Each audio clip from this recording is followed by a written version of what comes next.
With the Boston Celtics being a huge disappointment this season, they've been tied to several names as we inch closer to the trade deadline.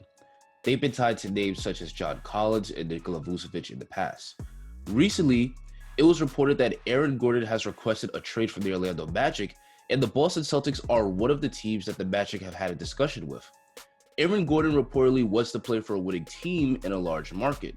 So, should the Celtics trade for Aaron Gordon? How good is he, and does he even make sense on the Celtics roster?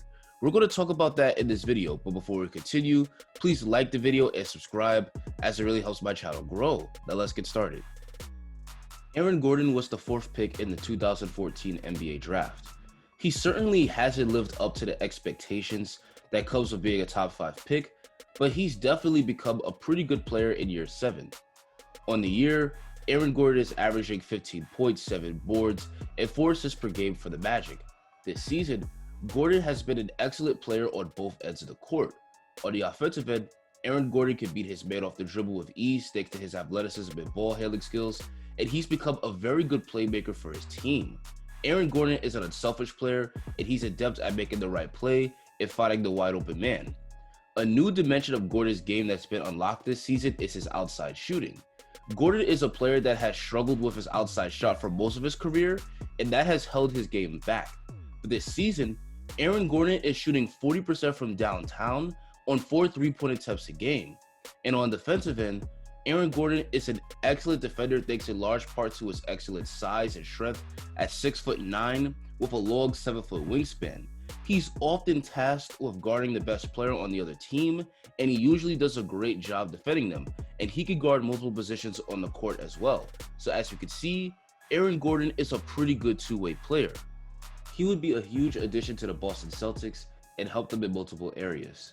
For starters, he would help a Boston Celtics defense that has been extremely awful this year, which is pretty uncharacteristic for them, as the Celtics under Brad Stevens are usually a top 10 defense. This year, they only rank 21st in defensive efficiency. They're struggling to keep guys out the paint, they're struggling to defend the three-point line, and the effort and intensity just isn't consistently there this season. With Aaron Gordon in the lineup, the Celtics might get the defensive boost that they need. Aaron Gordon would also give the Celtics a much-needed additional scorer and playmaker. Because the Celtics have such little depth this year, they really struggle to find offense outside of Jason Tatum and Jaylen Brown. Unfortunately, Kemba Walker has been really inconsistent this year. He's still clearly working his way back from knee surgery. Some nights he looks like an all-star, and other nights he just looks flat out awful. And outside of them, Jeff Teague has been a horrible pickup to the Celtics, as he provides them literally nothing. And the other young guys on the team like Grant Williams and Aaron Nesmith just simply aren't very good. So the Celtics desperately need some additional scoring. Gordon isn't a dominant scorer, but the 15 points per game he provides would be a huge help, and occasionally he can go off and have a big performance. He did just score 38 points against the Brooklyn Nets. Lastly, he would improve Boston's outside shooting and give them a much-needed stretch 4. The Celtics have been struggling to find a good stretch 4 all year. They tried running Daniel Tice and Robert Williams together, and those lineups have been terrible. Both Tice and Williams should exclusively play center. Aaron Gordon could fit really nicely as a stretch 4 in the Celtics starting lineup alongside Jaylen Brown and Jason Tatum. So Aaron Gordon definitely makes sense, but of course the price for him is what really matters. He's a good player, but if the Celtics are giving up too much, this trade won't really help them that much.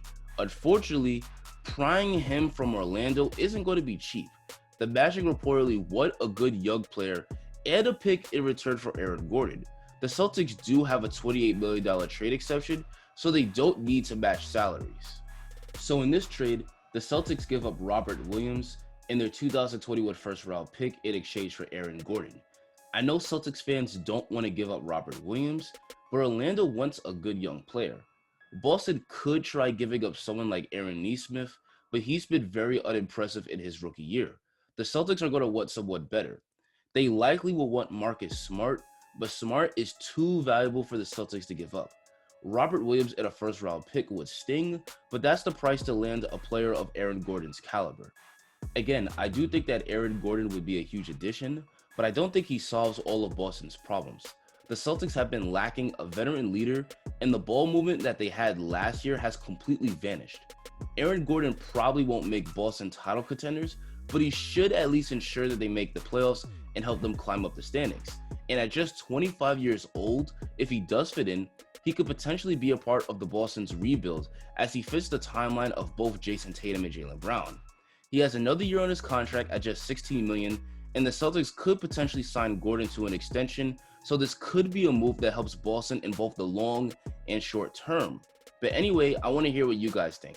Should Boston pull off a trade for Aaron Gordon to salvage the season? Is there anyone else you would like to see Boston trade for? Tell me in the comments. Don't forget to like and sub if you enjoyed the video, and have a good rest of your day.